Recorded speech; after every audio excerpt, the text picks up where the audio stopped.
आज मैं आपके साथ डिस्कस करने जा रहा हूँ uniform circular motion.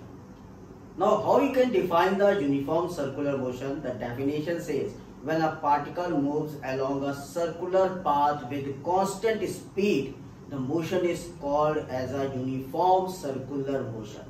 Again I repeat, अगर कोई पार्टिकल किसी सर्कुलर पाथ के along कांस्टेंट स्पीड से मूव कर रहा है तो उस मोशन को हम लोग नाम देंगे uniform circular motion. So uniform circular motion is a motion in which a particle moves along a circular path with constant speed. Okay, now my question is the circular motion is uniform accelerated motion?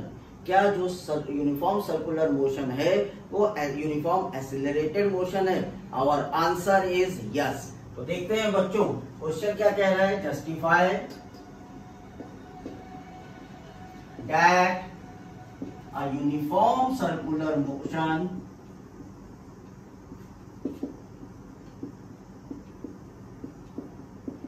is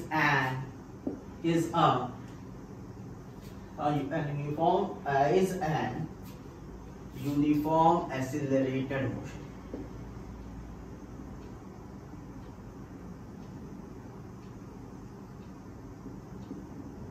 Uniform accelerated motion.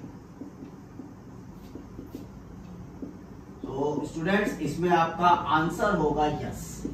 अब अगर इस बात को आपको prove करना है तो आप सभी को पता है कि अगर कोई बॉडी मूव कर रहा है सर्कुलर पाथ पे तो उसकी स्पीड कांस्टेंट है. तो अगर बच्चों यहाँ पे मैं एक डायग्राम बनाऊं, एक सर्कुलर पाथ मैंने लिया and this circular path have a radius r. Now students अगर हमारा इनिशियल पोजीशन पार्टिकल का पॉइंट ए पर है, now our particle is at point B. Now अगर our particle will be at point C, our particle is now at point D. Now particle start with uniform velocity. If I am saying the velocity is v. Now here velocity is uniform speed and that speed is v. Now here the speed is also v. Here the speed is also v. Here the speed is also v. Okay. So आप देख रहे हैं कि particle हमारा इस uniform circular path पर uniform speed से move कर रहा है. बच्चों हम एक बात तो ये समझ गए कि पार्टिकल की स्पीड कांस्टेंट रहेगी, लेकिन आप देखिए तो पार्टिकल की पोजीशन हर पॉइंट पर डिफरेंट है. पार्टिकल की जो पोजीशन है वो हर पॉइंट पर डिफरेंट है. इसका मतलब पार्टिकल की पोजीशन अगर हर पॉइंट पे चेंज हो रही है so there is a velocity vector. यहाँ पर क्या चीज वर्क कर रही है? यहाँ वर्क कर रहा है वेलोसिटी वेक्टर. और ये वेलोसिटी वेक्टर जो है हर पॉइंट पर अकॉर्डिंग टू डायरेक्शन चेंज हो रहा है. राइट. सो हम ये कह सकते हैं कि वेलोसिटी वेक्टर जो है वो ऑलवेज हमेशा परपेंडिकुलर है radius of the circular path. जो वेलोसिटी वेक्टर है वो सर्कुलर पाथ के रेडियस के हमेशा क्या रहेगा? परपेंडिकुलर रहेगा. और ये वेलोसिटी वेक्टर यानी कि इस मोशन में जो हमारा वेलोसिटी वेक्टर है वो along with the direction change हो रहा है, along with the direction of motion change हो रहा है. और हमें पता है कि the change in velocity is called as acceleration. Right. The change in velocity is called as acceleration. The rate of change of velocity is called as a acceleration. इसीलिए हम लोग कहेंगे कि हमारा uniform circular motion accelerated motion भी होता है. Clear है बच्चों? तो हमेशा याद रखिए uniform circular motion is an accelerated motion. चलिए अब कुछ डेफिनेशंस डिस्कस करते हैं related with uniform circular motions. Now students some important definitions here. The first definition is what is angular displacement. So how we define the angular displacement? Angular displacement of a particle moving along a circular path is defined as angle swept out by its radius vector in given time interval. इसका मतलब अगर मान लीजिए मैं यहाँ पर एक circular path लेता हूँ बच्चों, राइट. इस सर्कुलर पाथ में पार्टिकल जो है वो इनिशियली मैं मान ले रहा हूं at the point P naught है और radius of this circular path को हमने अज्यूम कर लिया आर. नाउ अगर हम इनिशियली पार्टिकल को पी नॉट पोजीशन पर रखते हैं, नाउ अगर हम ये कहें कि now a particle is moving and reaches to the point A in a time interval t1. Okay. And it cover the displacement here that is s1. Right. और अब आप देखिए, now this particle when move from P naught to A, it makes some angle from the origin O and assume that this angle is theta. Again हमने कहा कि particle अपने initial position से अब किसी नए पॉइंट पे आ गया and that new point is at B। Now point P naught से B तक जाने में इसको जो टाइम लगा वो टाइम हमने अज्यूम कर लिया T2, और यहां तक का जो डिस्टेंस कवर हुआ उसको हमने कहा S2। Now our particle make an angle with this initial point, with its initial point that is theta. ठीक है बच्चों, अब अगर हम एंगुलर डिस्प्लेसमेंट को डिफाइन करना चाहते हैं तो यहां पर अगर देखें तो change in displacement delta S हम कितना लिख सकते हैं, that is S2 minus S1। Change in time हम कितना लिख सकते हैं, delta T, T2 minus T1। इसका मतलब ये जो डिस्टेंस कवर हुआ है, ये वैल्यू जो कवर हुई है, ये जो आर्क बन रहा है, ये आर्क है डेल्टा एस, और कितने टाइम में है, डेल्टा टी टाइम। नाउ अगर एंगल की बात करें, so this much angle we can write as delta theta. इसका मतलब हम एंगल डेल्टा थीटा कितना लिख सकते हैं, थीटा2 minus थीटा1। Now students, angular displacement is what? Angular displacement is angle of revolution by the particle. कितना एंगल बनाया उसने रेवोल्यूशन में, that is the angle of revolution by the particle. So angular displacement को हम लोग डिफाइन करेंगे delta theta से। Delta theta क्या कहेंगे हम लोग, एंगुलर डिस्प्लेसमेंट, और हमें बच्चों पता है angle is equal to arc upon radius. Angle का फॉर्मूला होता है arc upon radius. So for the angular displacement delta theta, कितना आर्क उसने बनाया, इतना ये आर्क बनाया, so arc value will be delta S. और क्या रेडियस है हमारे सर्कुलर पाथ का, that is R. So angular displacement formula will be delta theta equal to delta S upon R, where delta theta is what, that is angular displacement, and delta s is what, that is linear displacement. R is what, that is the radius of that circular path. Okay, so formula हमें मिल गया delta theta equal to delta s upon r। अब अगर हम unit की बात करें, unit for angular displacement,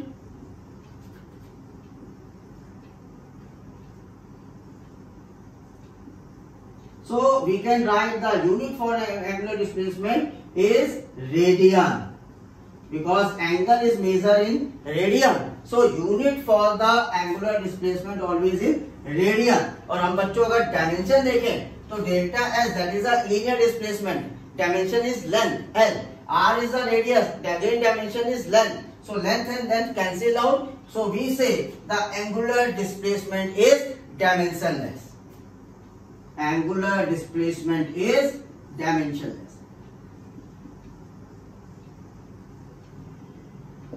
dimensionless, right? So this is all about for the angular displacement। चलिए next definition क्या है उसको डिस्कस करते हैं। Student, the second definition angular velocity. जैसा कि हम लोग सीखा था, linear velocity rate of change of displacement per unit time is called as a linear velocity. So angular velocity में हम लोग कहेंगे the rate of change of angular displacement of a particle is called as a angular velocity. So rate of change of angular displacement of a particle is called as a angular velocity, and it is denoted by the term omega. It is denoted by the term small omega, and it is measured in radian per second.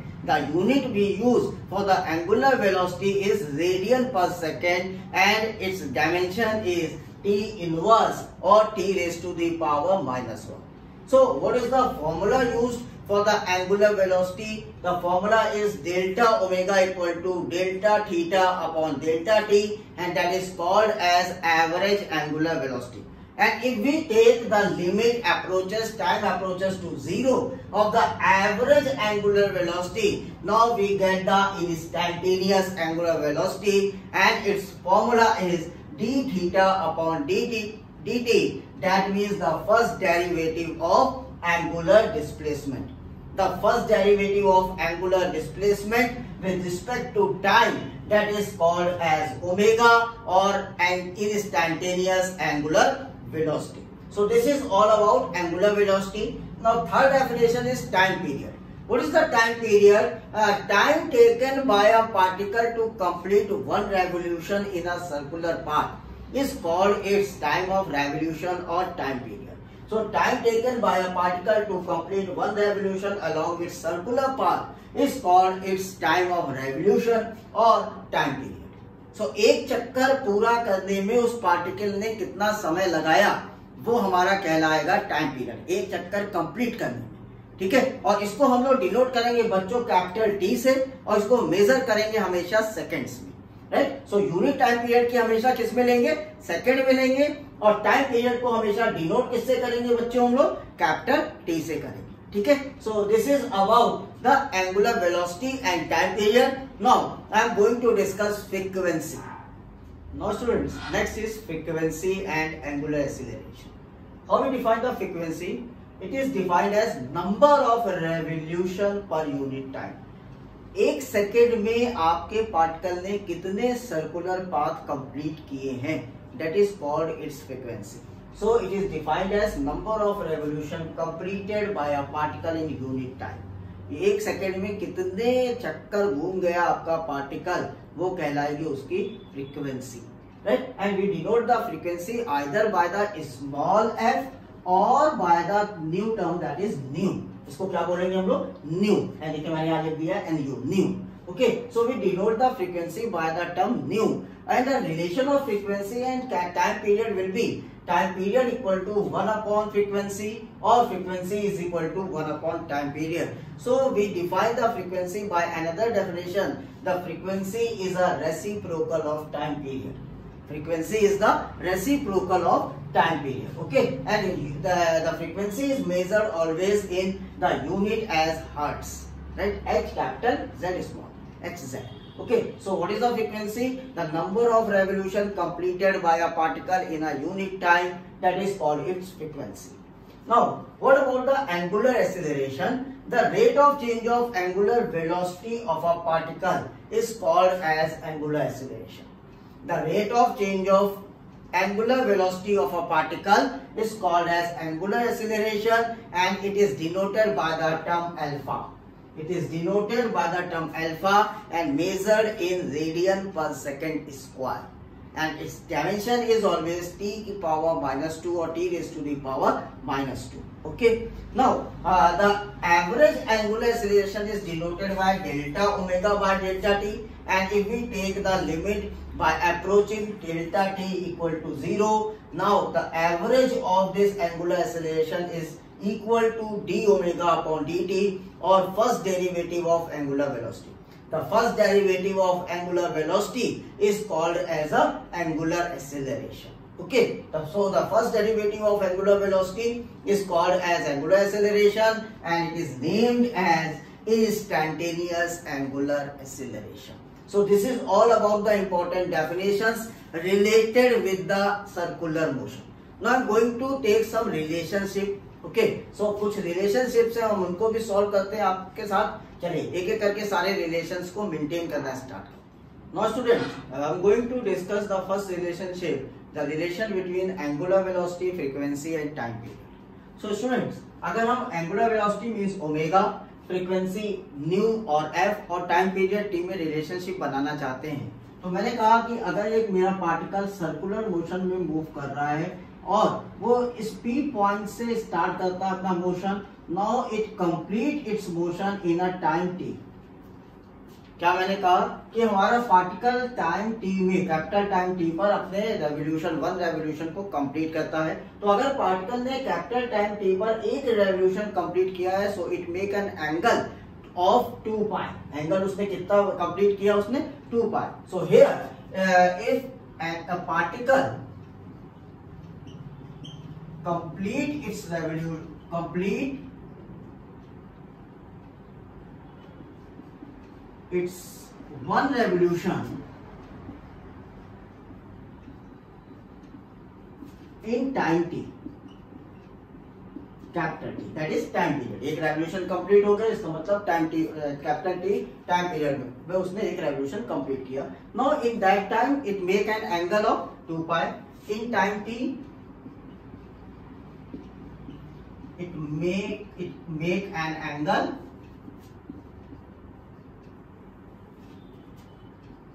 of 2 pi. सो उसने पूरा एक चक्कर घूमा तो कितना angle बनाया बच्चों? 2 पाई। It means angular displacement कितना हुआ? Angular displacement that is theta हो गया हमारा 2 पाई, राइट। और हमें निकालना है angular velocity. So we all know that for the angular velocity the formula is angular displacement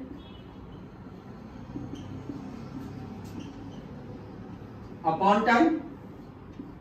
So if we take time t as capital T, right? So if we take time t as capital T, so we can write as omega is equal to 2 pi angular displacement और इसमें time कितना उसको लगा? एक time period capital T. So here we get the relation omega is equal to 2 pi by capital T, और we know that nu is equal to 1 upon T, right? So 1 upon T here we can write as omega is equal to 2 pi nu. So these are two relationships. One relationship of angular velocity in terms of time period and other relationship of angular velocity in terms of frequency. So omega is equal to 2 pi by T और omega is equal to 2 pi nu, और आप लिख सकते हो omega is equal to 2 pi f. So these are the relationship between frequency and time period and angular velocity. Okay. Now students, the next relationship between angular velocity and linear velocity. So student, if my particle is moving in a circular path and it starts its motion from the point P with constant velocity v, right? So this v is a this v is a linear velocity. Now if I am saying this is its initial position, now its position is at point B, right? Now I am going to say that from the point A to B it completes its linear displacement as delta s and angular displacement as delta theta. Okay, so हमने यहाँ पर दो terms लिए, v is a linear velocity और particle a से b position पर अगर गया है तो उसने डेल्टा s डिस्प्लेसमेंट कवर किया और एंगुलर डिस्प्लेसमेंट उस समय कितना रहा? Delta theta. So student, we all know that the delta theta is equal to delta s upon r, angular displacement is equal to delta s upon r, right? Now divide both sides by the term delta t. Divide both sides by delta t. दोनों side delta T से आप divide करेंगे. Now what you can write? Delta theta upon delta T equal to 1 upon R delta S upon delta. Okay, so ये तो average angular velocity हो गया, ये average आपका लीनियर वेलोसिटी हो गया. नाउ दोनों साइड अगर आप लिमिट ले लो by time approaches to zero, take limit by time delta T approaches to zero, both side. दोनों साइड आपने क्या किया बच्चों?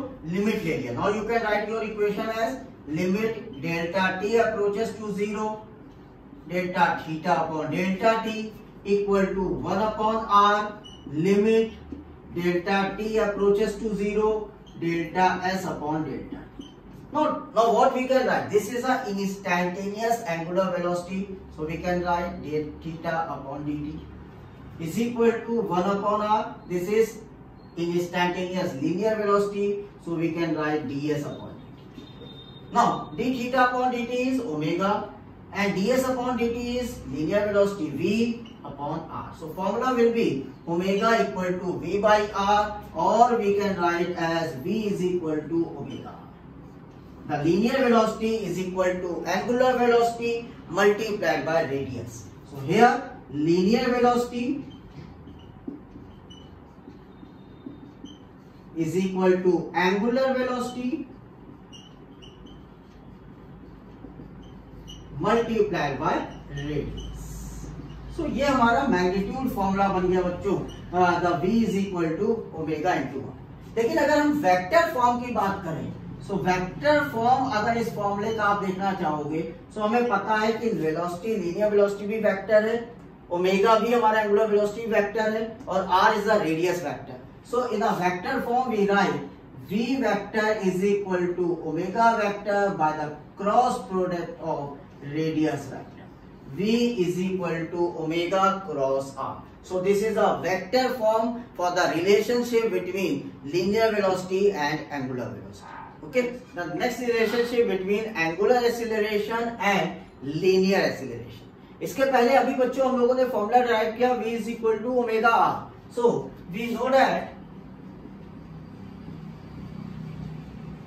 linear velocity v is equal to r omega radius multiplied by angular velocity.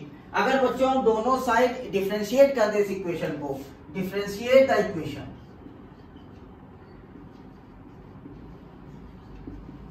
above equation. Now what we get? dv upon dt is equal to r d omega upon dt.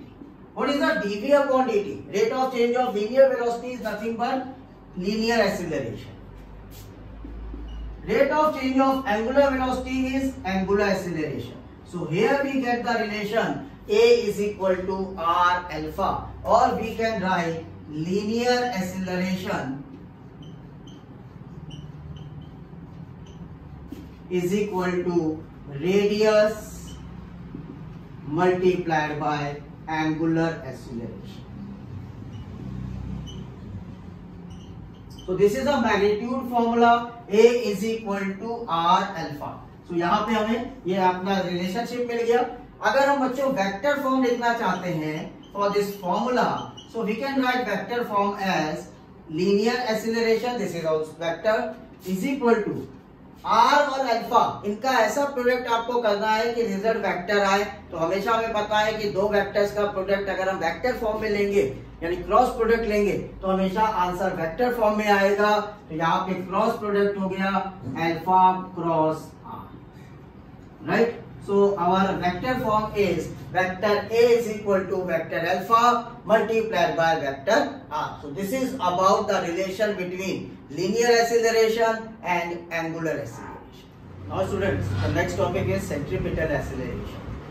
जैसे कि बच्चों हमें पता है कि अगर कोई सर्कुलर मोशन है तो सर्कुलर मोशन में पार्टिकल का स्पीड कांस्टेंट होता है, लेकिन पार्टिकल अपनी पोजीशंस को चेंज करता है. तो डायरेक्शन चेंज होने के कारण वहां पर वेलोसिटी कंपोनेंट जो है वो डेवलप होता है. Velocity is changes due to the change in the position of the object, जिसके कारण अगर वेलोसिटी चेंज हो रहा है तो हम कह सकते हैं कि हमारा मोशन जो है वो यूनिफॉर्म एक्सेलरेटेड मोशन. और ये यूनिफॉर्म एक्सेलरेटेड मोशन का जो डायरेक्शन है वो हमेशा टुवर्ड्स द सेंटर होगा और अलोंग इट्स रेडियस होगा. सो वो एक्सेलरेशन जिसका डायरेक्शन टुवर्ड्स द सेंटर और अलोंग द रेडियस होता है, that type of acceleration is called as a centripetal acceleration. और बच्चों इस centripetal acceleration का जो फॉर्मूला हम लोग ड्राइव करते हैं, फॉर्मूला हमें मिलता है a is equal to v square by r, और हम इस फॉर्मूले को लिख सकते हैं omega square r. So centripetal acceleration formula is a equal to v square by r और ओमेगा स्क्वायर r. ठीक है, तो ये हमारा कंसेप्ट है सेंट्रीपिटल एक्सेलरेशन क्या होता है. और हमेशा याद रखिए the direction of centripetal acceleration is towards the centre of the circular path. तो अगर मान लीजिए बच्चों ये सर्कुलर पाथ है और इस पॉइंट पे हमारा पार्टिकल है, particle moving with the velocity v. Now in that condition acceleration always towards the center of this circular path along the radius, and this acceleration is called as a centripetal acceleration. और इसको हम लोग formalise करते हैं by the formula a is equal to v square by r. तो अगर बच्चों centripetal acceleration के इस फॉर्मूले को डिराइव किया जाए तो डिराइव करने के लिए या डेरिवेशन करने का क्या तरीका होगा. चलिए अब डेरिवेशन देखते हैं. How to derive the formula a is equal to v square by r और omega square r. Now students, expression for the centripetal acceleration. कैसे डिराइव करेंगे फॉर्मूला सेंट्रीपिटल एक्सेलरेशन का, चलिए देखते हैं. अगर बच्चों हम कह रहे हैं कि हमारे पास एक पार्टिकल है जो सर्कुलर पाथ पर मूव कर रहा है, राइट. पार्टिकल हमारा सर्कुलर पाथ पर मूव कर रहा है and that circular path have a radius r and centre O. ठीक है बच्चों, तो इनिशियली मैं कह रहा हूँ कि हमारा जो पार्टिकल है वो इनिशियली पोजीशन P पर है और एट द टाइम t और at the time t plus t, यहाँ पर particle at the time t position p पर है और now particle at the time t plus capital T, now the position of the particle is at q।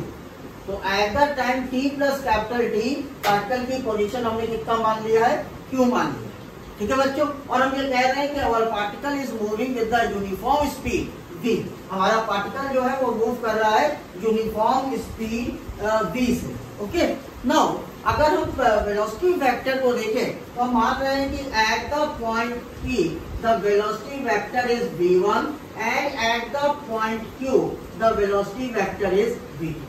So at the point V, the velocity vector is v1 and at the point Q, the velocity vector is v2। ठीक है बात, फिर से समझ लेते हैं। हमने यहाँ पर एक सर्कुलर पाथ लिया है जिसका रेडियस r और सेंटर o अज्यूम किया। अब हम कह रहे हैं कि particle is moving in a circular path and at the time small t, the initial position of the particle is at p and after time t plus capital T, now the position of that particle is at q।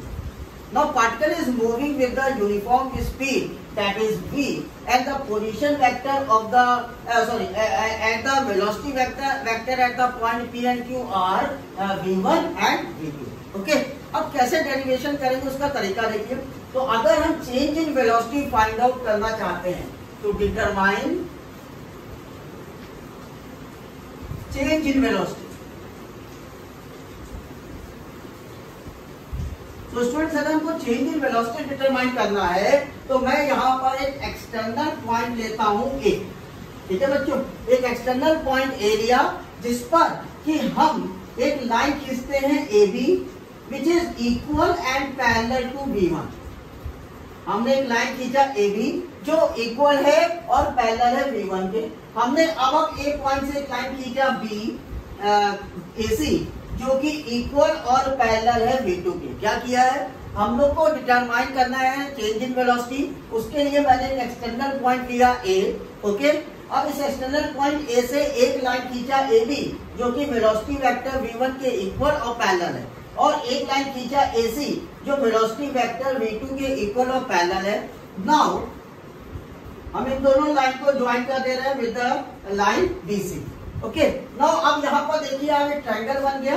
अगर हम इस angle को delta theta बोल रहे हैं बच्चों, तो यहाँ भी हमने एंगल ले लिया डेल्टा थीटा। यहाँ भी हमारा एंगल कितना हो गया, डेल्टा थीटा। ओके, तो बच्चों अब यहाँ पर जो हमने डायग्राम बनाया है एक ट्रायंगल का, now by the help of this triangle because these three are vectors, so यहाँ पर हम ट्रायंगल एडिशन लॉ यूज कर सकते हैं by using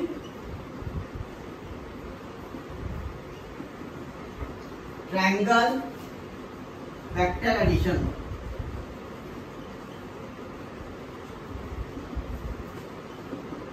So vector addition law के according vector AB plus vector BC is equal to vector AC, right?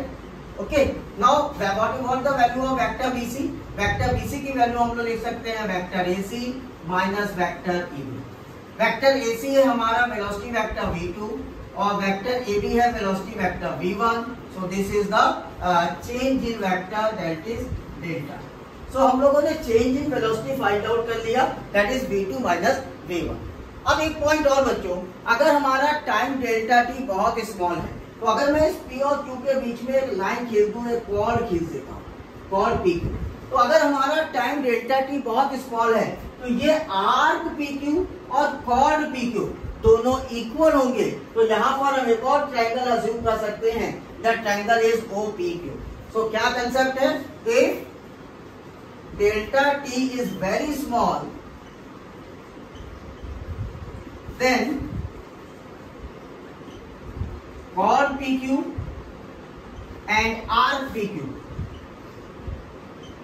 are equal, so we assume a triangle OPQ, right? तो वहां पर दो triangle हो गए, एक ट्रायंगल OPQ और दूसरा triangle ABC। Now from triangle OPQ and triangle ABC, अगर इसमें देखें बच्चों तो हम कह सकते हैं angle POQ is equal to angle BAC and this angle is delta theta, right?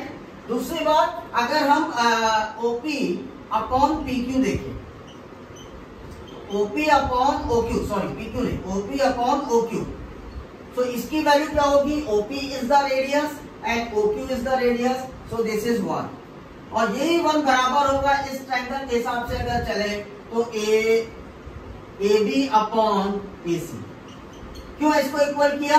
क्योंकि AB और AC दोनों ही वेलोसिटी कंपोनेंट है, स्पीड कंपोनेंट है, वेलोसिटी कंपोनेंट है और हमारा पार्टिकल यूनिफॉर्म स्पीड v से मूव कर रहा है। तो ये तो सिचुएशन ये होगी। अब अगेन हम ट्रायंगल को यूज करते हैं, मैं ऊपर वाला हिस्सा हटा रहा हूँ। नाउ इसी ट्रायंगल को फिर से हम लोग बच्चों यूज कर रहे हैं। अब हम लिख रहे हैं PQ अपॉन OP। इसका मतलब ये दोनों ट्रायंगल्स अगर एंगल सेम बना रहे हैं, दोनों ट्रायंगल सेम है, सिमिलर है। तो अगर ट्रायंगल सिमिलर है, इसका मतलब triangle OPQ is similar as triangle ABC, right? अगर दोनों ट्रायंगल सिमिलर है तो PQ upon OP is equal to BC upon AB। तो बच्चों वैल्यू रख के देखते हैं। OP क्या है? PQ इज R, तो इसका displacement delta S, OP is R, DC is change in velocity delta V और AB is the speed constant speed that is V. Okay. Now अब हम इस इक्वेशन को कैसे लिख सकते हैं? Delta V is equal to V by R delta S, right? अब दोनों साइड डिवाइड कर दीजिए डेल्टा T से, divide by delta T both side, दोनों साइड डेल्टा T से डिवाइड करेंगे। Now what we get? Delta V upon delta T equal to V by R delta S upon delta T। ठीक है बच्चों, अब क्या करिए? दोनों साइड लिमिट ले लीजिए for time T approaches to 0। Now limit for time T approaches to 0 delta V upon delta T equal to V by R, limit time T approaches to 0 delta S upon delta T। Now what is the value of this term? dV upon dt is equal to V by R। What is the value of this term? ये term हमारा क्या होगा? ds upon dt, that is v. Okay. Now what we get? dv upon dt is acceleration. So a is equal to v square by r. ये हमें formula मिल गया हमारे centripetal acceleration का। We know that v is equal to r omega. So put the value of V here. A is equal to R square, omega square upon R. R is cancelled out. So A is equal to R omega square. So this is the formula in terms of linear velocity and in terms of angular velocity. So this is a complete derivation for the centripetal acceleration. अगर आपको मेरा concept अच्छे लग रहे हैं तो आप मेरे वीडियोस को लाइक और शेयर करना ना भूलें, साथ साथ मेरे चैनल फ्लिक्स क्लिनिक को सब्सक्राइब भी करें। Thank you so much, have a nice day.